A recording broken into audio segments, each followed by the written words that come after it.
Thailand's Consumer Council identifies 8 issues impacting the quality of life in Thailand. The military tries to censor a film festival in Bangkok, and the government extends the emergency decree in Thailand. All this is coming up in today's program.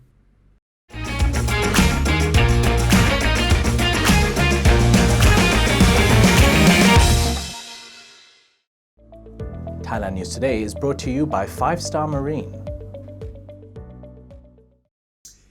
You're watching Thailand News Today, bringing you the latest top stories in Thailand and beyond. My name is Jet Gunther, and in our first story, the Thailand's Consumer Council has drawn up a list of 8 typical real-life issues that are decreasing the quality of life for consumers in the country. During a meeting with the Senate Committee on Human Rights, Liberties, and Consumer Protection on Monday, the TCC laid out the list of problems they identified. Let's see if you suffer from one of these issues as well. They are the high cost of public transportation, being cheated by sellers of defective goods, high cost of services at private hospitals, being taken advantage of by public service operators, abuse of the plant, whose name we can't say on YouTube or we'll lose our advertising revenue, and so we refer to it as the happy plant, bureaucratic obstacles to installing household solar panel systems, scammers sending SMS messages and calls from call center gangs, being taken advantage of by property developers. After laying out these nuisances for consumers across various facets of daily life in Thailand, the TCC proposed some solutions and asked senators and the cabinet to intervene and enact rules and legislation.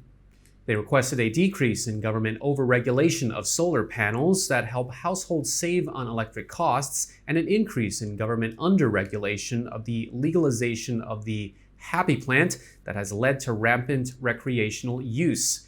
They also requested some governmental price controls on medical treatment and transportation.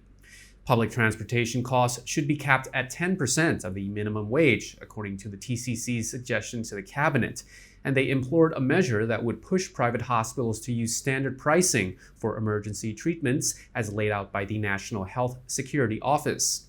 Private hospitals have prices set by the Medical Council of Thailand, but the TCC argued that high salaries that were set by the council make the cost of treatment at private hospitals too high.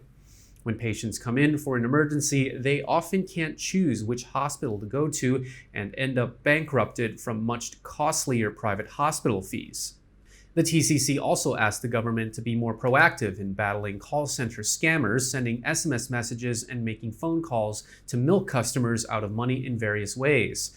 Authorities recently busted a man trafficking Chinese call center scam workers and added a prefix to all calls coming from IP phone numbers likely to be used by scammers. Finally, addressing consumers being swindled by goods and services and property developers, the TCC called for a bill making defective goods the responsibility of the sellers and manufacturers. The TCC also argued that property developers be forbidden from keeping funds consumers deposit to purchase homes or condos if the buyer is unable to be approved for a bank loan and the deal falls through. The Internal Security Operation Command urged Bangkok's open-air film festival to avoid screening movies or documentaries related to torture in the Deep South provinces of Thailand. The military department said the event should only bring happiness and smiles to residents. Bangkok's open-air film festival, which rolled out the red carpet on July the 7th at Lan Khon Mueang Space in front of the Bangkok City Hall, is offering free entrance to cinema goers until the event closes at the end of this month. On July the 14th, the open-air film event at Klong Toei Youth Center in Klong Toei District screened an Indian movie, Triple R, which is about human rights violations and abuse by police officers. To complement the theme, the screening team picked 2 short documentaries about torture and abuses done by state officers in the Deep South provinces as the opening show.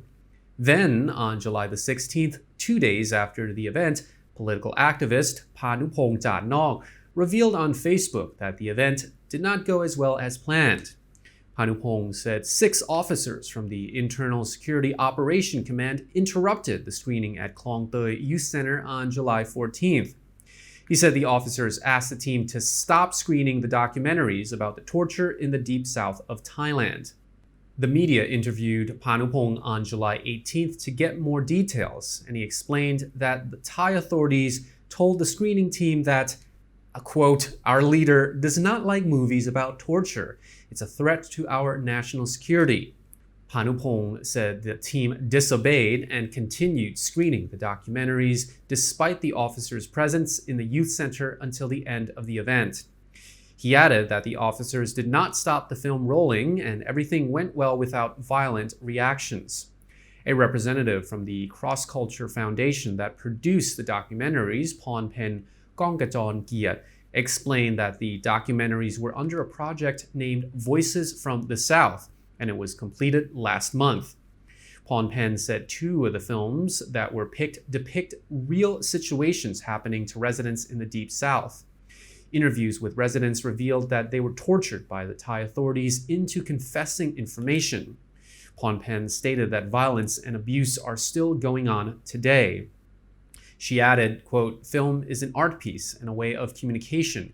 It comes from the real stories which no one can conceal even if they tried.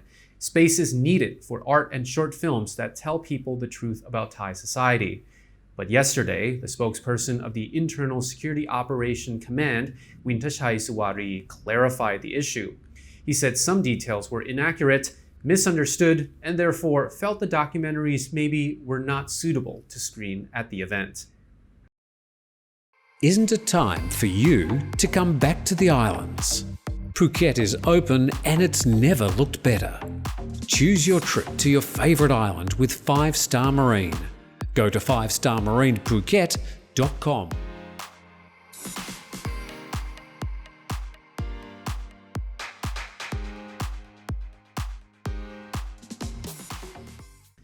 The Thai cabinet met yesterday to officially extend the state of emergency in Thailand. This will be the 19th extension. It will prolong the emergency decree put in place due to the COVID pandemic. The decree, which was first invoked by Prime Minister Prayut Chan-o-cha back in March of 2020, gives the government sweeping powers.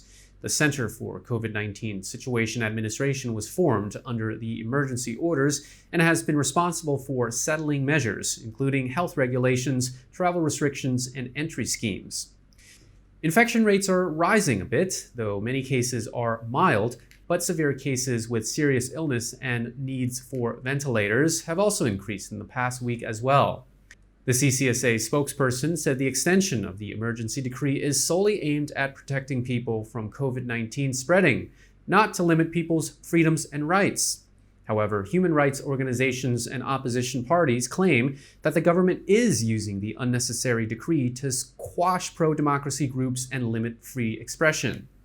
Under the emergency decree, it is easy for the government to declare protesting in the street as a COVID risk and prosecute people on those grounds.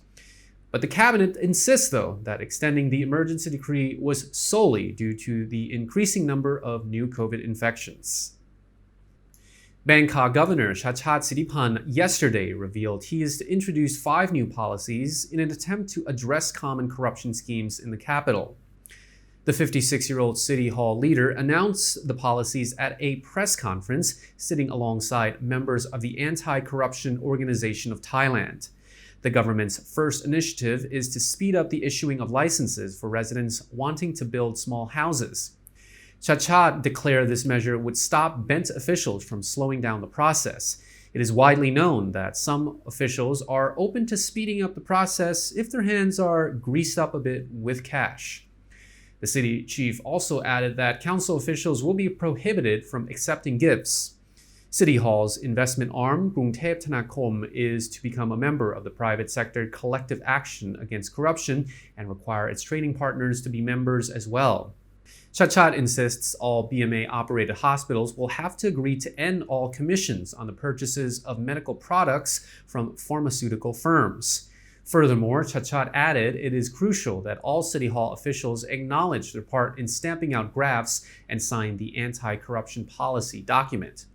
There was, however, no announcement of when the initiative would be introduced. And that's all for our report from Thailand News Today. The show will be back tomorrow. Meanwhile, you're now up to date on the Thaiger.